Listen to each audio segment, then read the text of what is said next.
Let's face it, the OnePlus 8 Pro really is the star of the show this time round. It's likely the phone a lot of people have been hoping OnePlus would finally make, a true flagship with next to no compromises, and by and large, it looks like they've delivered. But where does that leave the standard OnePlus 8?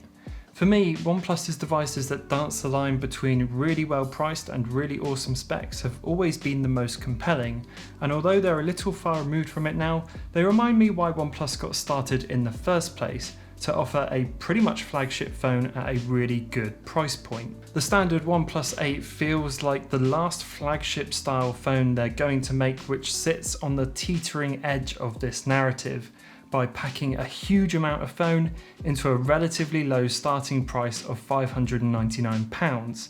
But does that make it still worth getting? Let's take a closer look. OnePlus finessed their design chops with the 7 series, and that's been refined here down to a T.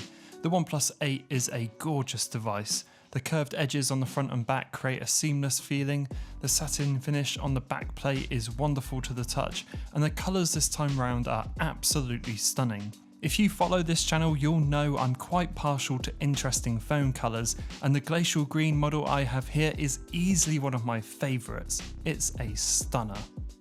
In typical OnePlus fashion, the specs are wonderfully off the charts too.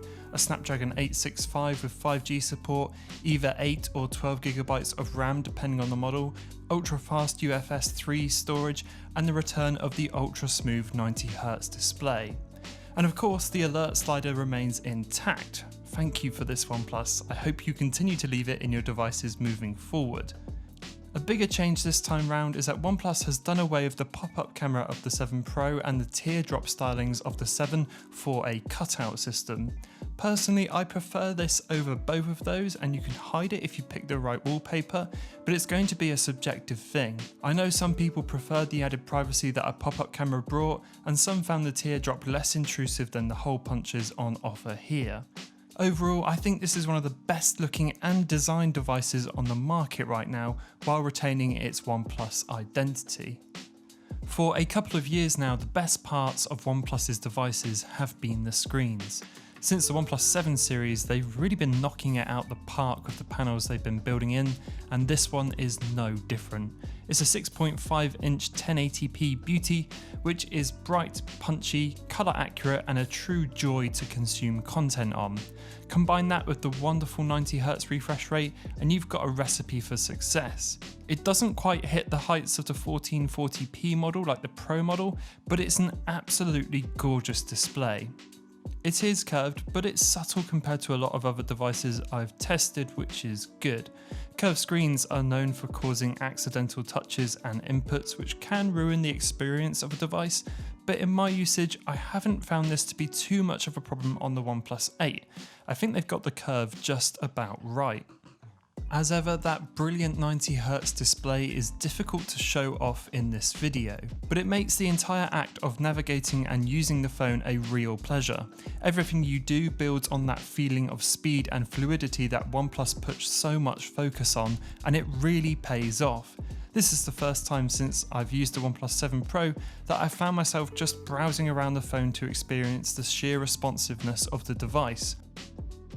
The impressive screen also contains the fingerprint scanner, which as far as I can tell is the same one that was used in the 7 series, and that's a good thing. It's plenty fast enough, and while I've been very used to Face ID for the last couple of years, I would happily switch to this instead. Of course, corners have to be cut somewhere, and in a very typical OnePlus fashion, the cameras on the 8 aren't the best in the business. It's a triple camera array with a slight twist. Rather than getting a standard wide, ultra wide and a telephoto, which is par for the course, OnePlus exchanges the telephoto for a macro lens, which is, well, a fun choice at best and a terrible decision at worst. I can imagine this comes down to another cost-saving feature, and I'm happier they left in the ultra-wide over a telephoto because you can zoom in digitally, but I'm sure this will disappoint a lot of people out there. In good light, the main 48 megapixel sensor is great, and you'd be hard pushed to see any real world differences between this and similarly priced devices. Even the ultra wide, which is known to be always worse than the main sensor, is totally acceptable in favourable lighting conditions. If you peep hard enough though, you can see it's not quite as sharp as its competitors like the iPhone 11. The front-facing 16 megapixel camera is also hard to complain about and comes with a pretty convincing portrait mode, which is good, and video now supports stabilised 4K recording, which is great. Again, it doesn't quite match up to the levels of what the iPhone 11 can punch out, but it's nice nonetheless. Let's take a big step back though. These aren't bad cameras at all. For most people, they're going to shoot the photos you expect to see from a smartphone, and you'll most likely be more than happy with them. But if you want the best cameras in a device, you either need to look elsewhere or pony up for the OnePlus 8 Pro, which has much better sensors and more variety too. On the software side, Oxygen OS continues to be my favourite iteration of Android, and for the first time ever, I've not installed Nova Launcher on here. That's a big step in the right direction for me. Usually I have to muck around and waste time setting up an Android phone until I'm happy with it, but not so here. Oxygen OS is also optimised for speed too. If you know where you're going, you can really fly through this phone. Everything is razor quick thanks to the combination of powerful internals, OS optimizations and the gesture control system from Android 10. Add in that high refresh rate screen and things have such a sense of speed and agility, it's addictive, and I find myself gritting my teeth when I go back to other devices. The best part about Oxygen OS though is you can basically forget it's even there. I really think that's how it should be. I can't stand it when I've got bloatware and multiple versions of the same app, or if I'm constantly pushed into manufacturer ecosystems. Oxygen OS manages to stay away from this while making small additions that are useful. I quite like the hidden app drawer, which I make use of for money-based apps, and you can customise a little here too with app icons and colour themes, which is a nice feature to have out of the box. The good news carries over to the battery department too. The OnePlus 8 has a 4300 mAh battery and it's pretty fantastic. I'm getting a solid 3 to 4 hours of screen on time with around 30% of battery left in the tank, and I've had the occasional times that it's lasted me for 2 days on lighter usage. Take this with a pinch of salt though. Battery life is probably the most difficult thing to measure on a phone because everyone uses them so differently, and while I'm more than confident you'll get to the end of your day no problem, I can't speak for everybody's usage. Sadly, there is an absence of wireless charging in this standard model.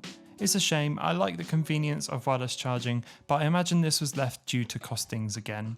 Thankfully though, warp charging is alive and well on the OnePlus 8 and can top up over half the battery in around half an hour, which is nothing to sniff at. There's a lot to like here in the OnePlus 8. It's got a fantastic screen, top of the line specs, 5G compatibility and a range of cameras. And it all starts at a pretty decent price point too. However, it's actually a really difficult phone to recommend. If you can afford it, I'd really recommend bumping it up to the OnePlus 8 Pro. It's their first no compromise device, and it comes with those flagship features like wireless charging, a higher resolution screen, and a much better camera system. And if you're looking for the old OnePlus, the flagship killers, then the OnePlus 7T still arguably lives up to that. It's got top of the line specs, including a 90Hz screen, and not to mention it's got an amazing starting price of £469 and it's less than a year old. That leaves the OnePlus 8 standard model as a bit of a strange middle child between the two. Also, despite my own purchasing habits, I don't think it's worth spending the extra £100 to get the glacial green version. Amazing colour aside, I think the extra RAM you get in here isn't going to make a day-to-day difference, and it only brings the price closer to the OnePlus 8 Pro. The only reason I did go for it was obviously the colour, but also I couldn't ignore that one. As ever, of course, I want to hear your guys' thoughts on the OnePlus 8. Do you think it's in a strange middle ground between these two devices, or do you think it's amazing and you should just go out and get one? If you are getting one, leave a comment below and let me know what you're going for. I always enjoy reading those. And if you liked the video, pop a like. If you loved it, pop a sub on the way out, and I will see you all in the next one.